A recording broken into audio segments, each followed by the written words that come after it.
Hi යාළුවනේ කොහොමද ඔයාලට හැමෝම හොඳින් නේද? හැබැයි අද අපිට නම් හොඳමදි. බලන්නකෝ එළියේ වෙදර් එක පොඩ්ඩක්. ඇත්තටම අද ලංකාවේ යාළුවොත් එක්ක ලස්සනම get together එකක් ඕගනයිස් කරගත්තු දවසක්. හැබැයි හරියටම අද බලලා මගේ යාළුවගේ හස්බන්ඩ්ලා දෙන්නටම වැඩ. ඉතින් ඒ දෙන්න කොහමත් get together එකට එන්න පරක්කු වෙන හින්දා අපි දෙන්න එකතු වෙලා ටැක්සි එකක් බුක් කරලා මේ යන්නයි හදන්නේ get together එකට. මේ get together එක ඇත්තටම තිබ්බේ සම පටන් ගන්න සති දෙකකට කලින්. ඒකයි මේ ස්නෝ කරන්නේ. දැන් නම් මෙහි සම පටන් අරගෙන ඉවරයි. එහෙනම් බලන් ඉන්නකො මොකද්ද වෙන්නේ කියලා. ඔන්න බලන්නකෝ යාළුවනේ කොච්චරනම් හිම ටිකක් පිරිලෙද කියලා එළියේ. හරිම සීතලයි. ඒ වගේම අද හිම කුණාටු තිබ්බ දවසක්. ඒකයි මේ සීතල වැඩි.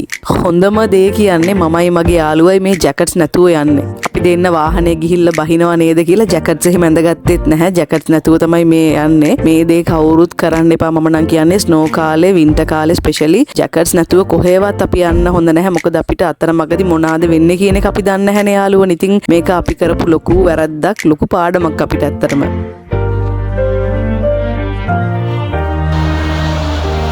අර මතකද යාළුවනේ ඉස්සර ආච්චි සීයලා අපිට කියන්නේ කවුරු හරි වැරද්දක් කරාම පාරට වැටුනම තේරෙයි කියලා. අන්න ඒ දේ තමයි දැන් අපිට උනේ. පාරට වැටෙනවා කියන එක අහලා තිබ්බට ඔන්න අද තමයි අපිට ඇත්තටම මේක මොකද්ද කියලා තේරුනේ. අපි ළඟටම ආවට අපේ යාළුවගේ ගෙදර තියෙන පාරේ තාම හිම සුද්ධ කරලා නැහැ. ඒ හින්දා අපේ ටැක්සි එක්කෙනා කිව්වා එයාට වාහනේ කීයටවත් මේ පාරට දාන්න බෑ. මොකද දැම්මොත් එයාත් හිර වෙනවා ඇත්තටම. ඉතින් ඒ මනුස්සයාට බැනලා වැඩකුත් නැහැ. අන්තිමට අපි ඔක්කොමලා මේ ඇවිදන් යන ගමන් මේ සීතලේ ඇත්තටම මේක බලන තරම් ලේසි නැහැ යාළුවනේ. මාරම සීතලයි. හුලං ගහනවා. ජැකට් උත් නැතුව ගල් ගැහිලා තිබ්බ ඇඟිලි එහෙම හිරි වැටිලා අර මාර විදිහට අත් එහෙම රිදෙන්න ගත්ත අන්තිම හරිය වෙනකොට. මොකද අපිට කිලෝමීටර් එකහමාරක් දෙකක් විතර ඇවිදගෙන යන දුරක් තිබ්බේ. හිමත් එක්ක අපිට දුවලා යන්න විදියකුත් නැහැ. බබාලා උස්සගෙන එහෙම ඇවිදින්නත් අමාරු. ඉතින් බබාලත් පව් අපිත් එක්ක කොහම හරි මේ දුර ආවා අර ගිව් අප් කරන්න නැතුව. ඉතින් ඒ දෙයට ඇත්තරම අපි දෙවියන් වහන්සේට ස්තුති කරන්න ඕනේ. මොකද මේ වෙලාවේ බබාලත් කරදර කරන්න පටන් අරන් තිබ්බනම් අපිට තේරෙන්නේ නැහැ මොනා කරගන්නද කියලා.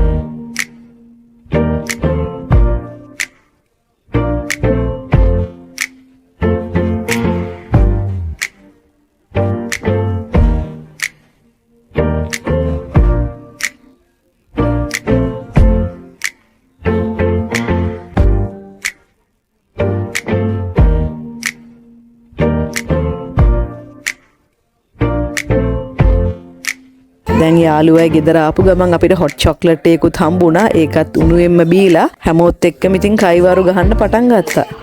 ඉතින් වින්ටර් කියන්නේ කවුරුත්ම අකමැති සීසන් එක. ඉතින් මේ වගේ රටවල ජීවත් වෙන හැමෝම යාළුවනේ සීතලේ උදේම නැගිටලා වැඩට ගිහිල්ලා ගොඩාක් මහන්සි වෙලා තමයි හම්බ කරන්නේ. ඉතින් දකින්න තරම් සුන්දර නැහැ මෙහි ජීවිතේ නම්.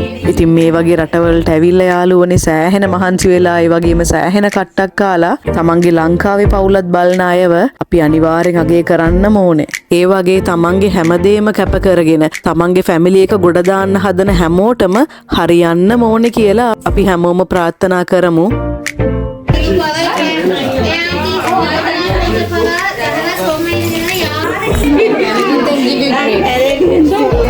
අද දවල්ට කන්න ඇරේන්ජ් කරගත්තේ නම් ගී රයිස් මෙනියු එක. ඔයගොල්ලෝ දන්නවනේ ගොඩක් ඉතින් වෙලාවට මුස්ලිම් කට්ටිය ගී රයිස් මෙනියු එක කිව්වම ඒකට ස්පෙસિෆික් කරීස් ටිකක් තියෙනවා. එහෙමම සුප් එකකුත් කොහොමත් අනිවාර්යෙන් තියාගන්නවා. බීෆ් කටු එහෙම දාපු සුප් එකක්. අනිත් ස්පෙෂලිටි එක තමයි යාළුවනේ හැමෝම එක එක කරීස් බාර අරගෙන තමන්ගේ ගෙවල් වලින් හදාගෙන තමයි ආවේ අද. ඔන්න ඉතින් අද හැමෝගේ මතින් හදපු කෑම කන්න හම්බෙන දවසක්. ඉතින් ඒක හරිම සුවිශේෂී දවසක් ඒ හින්දාම. ඔන්න එහෙනම් බලන්නකො මොකද්ද මම බෙදාගත්තේ කියලා. සෑහෙන කරීස් ටිකක් මම බෙදාගෙන තියෙන්නේ. මෙහෙම හැමදාම නම් මං කන්න නැහැ යාළුවනේ. අද මෙහෙම රස කෑම ටිකක් තියෙද්දි ඉතින් ගොඩක් නොකා කොහොමදනේ. එහෙනම් බලමුද මොනවාද තියෙන්නේ කියලා අපේ ප්ලේට් එකේ. පේනව නේද? අල තියෙනවා, අච්චාරු තියෙනවා, කලියා තියෙනවා, එහෙම මාසි සම්බල් තියෙනවා, චිකන් ෆ්‍රයි කරලා බීෆ් කරි එකක්. එහෙම පරිප්පු වඩේත් තිබ්බයි. ඒක නම් මාරම රහයි. ඒක නම් කවුරුත් හදාගෙන ආවේ නැහැ. ඒක කඩේකින් අරන් තිබ්බේ. අපේ ශ්‍රී ලංකන් කඩයක් තියෙනවා මෙහි. ඒකෙන් තමයි අරන් ඇවිල්ලා තිබ්බේ. මම ඉතින් බබාට කවන්නත් තියෙන හින්දා පොඩ්ඩක් පුටුවේ ඉඳගෙන තමයි කන්න ගියේ. ඊට පස්සේ ආයෙත් මමත් බිමටම බැහැලා ඉඳගත්තා. ඒක එච්චර රෙස්පෙක්ට්ෆුල් නෑනේ. මම උඩ ඉඳන් කනවා අනිත් කට්ටිය බිමේ ඉඳන් කනකොට. ඉතින් ඒ හින්දා ඔන්න මම මගේ යාළුවෝ ගාවටම ගිහිල්ලා බිමේ ඉඳගත්තා. එතකොට කතා කර කර කන්නත් පුළුවන්නේ. කෑම ටික නම් ආයෙත් කියලා වැඩක් නැහැ. මාරම රහයි. අර කෑව වගේ කියලා කියන්නේ අන්න එහෙම තමයි තිබ්බේ. හොඳ ශ්‍රී ලංකන් කෑම එකක් කෑව ෆීල් එක තිබ්බා. මේක මැති තව මාසෙකට දෙකකට. ඔන්න ඔහම තමයි ෆීල් එක. පිටරට ආවොත් තමයි ওই දේවල් වල අගේ තේරෙන්නේ. අපේ ලංකාවේ කෑම් වල අගේ. ඔන්න දැන් තමයි අපේ හස්බන්ඩ්ලාගේ එන්ට්‍රි එක තියෙන්නේ. ඒගොල්ලෝ ඇත්තටම මෙච්චර වෙලා පල්ලෙහා තට්ටුවේ හිටියේ. දැන් කන්න කියලා උඩට එනවා. ඒගොල්ලෝ කෑම ටික බෙදා ගන්න. අපි ගොඩක් වෙලාට අර ගැහැණු පිරිමි මික්ස් එකේ ඉඳ ගන්නව අඩුයිනේ යාළුවනේ. එහෙම හිටියත් හරි ගොඩක් වෙලාට වෙන වෙනම තමයි ඉන්නේ. එකම තැන හිටියත් ගැහැණු වෙනම පිරිමි වෙනම තමයි ගොඩක් වෙලාට ඉඳගන්නේ.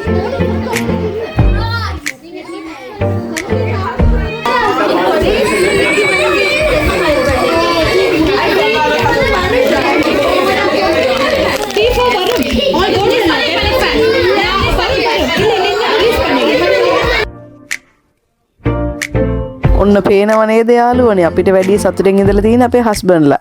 ඉතින් හස්බන්ඩ්ලා ඒගොල්ලන්ගේ යාළුවොත් එක්කත් අපි අපේ යාළුවොත් එක්කත් හොඳටම එන්ජොයි කරා මේ දවස. ඒකයි අපි හරි ආසයි මේ වගේ get togethers තියෙනකොට ඒක උපරිමයට අපි විඳිනවා. අපේ get togethers වල drinks, dance එහෙම නැහැනේ යාළුවනේ. ඉතින් ගොඩක් වෙලාට පිරිමි කට්ටිය එකතු වුණාම කැරම් ගහනවා නැත්නම් කාඩ් සෙල්ලම් කරනවා. ඉතින් ඒ දේවල් තමයි ගොඩක් වෙලාට කරන්නේ. මොකද වින්ටර් එකේ outdoor මොකුත් සෙල්ලම් කරන්න බැහැ. නැත්නම් මේගොල්ලෝ එළියට ගිහිල්ලා මොන හරි සෙල්ලම් කරනවා. ඉතින් indoor හින්න මේවා තමයි සෙල්ලම් කරන්නේ. Ya. Powder enggak? Powder enggak?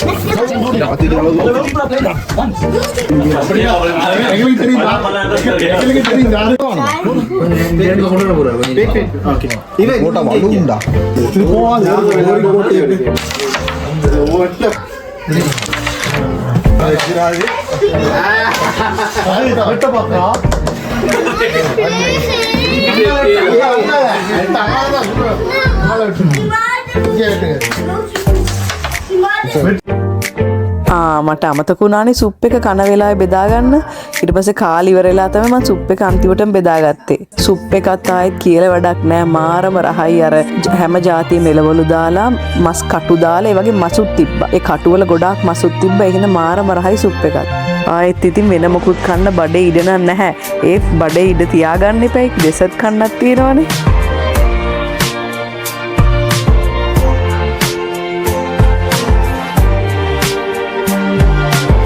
දැන් කට්ටිය ආයෙත් පෝලිම් හැදිලා ඉන්නේ ඩෙසර්ට් කන්න.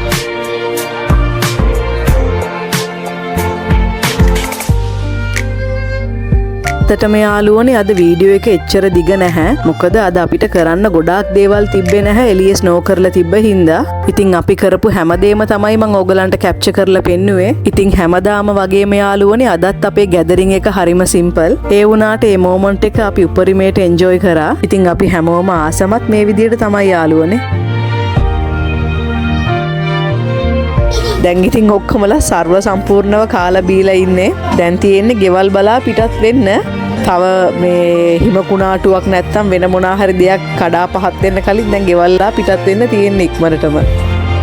එහෙනම් යාළුවනේ ඉතින් තව හිම වැටෙන්න කලින් අපි ඉතින් ගෙදර යන්නයි හදන්නේ. ඉතින් අද දවසේ මෙච්චර ලස්සන කරගන්න මහන්සි වුණ හැම දිනාටම thank you very much. හැමෝම ගොඩාක් මහන්සි වෙලා රහට කෑම හදාගෙන ඇවිල්ලා තිබ්බා. ඊළඟට තව ගැදරින් එකක් තිබ්බ හජ්ජි ෆෙස්ටිවල් එකට. ඒ වීඩියෝ එකත් මම ඉක්මනටම එඩිට් කරලා ඔයගලන්ට ගේන්නම් මේ පාර ගොඩාක් පරක්කු කරන්න නැතුව. එහෙනම් යාළුවනේ මගේ වීඩියෝ එක බලපු ඔයාලටත් thank you very much. එහෙනම් අපි ආයෙත් තව ලස්සන ෆෙස්ටිවල් vlog එකකින් හම්බෙමු. එතකන් හැමෝම පරිස්සමෙන් ඉන්න.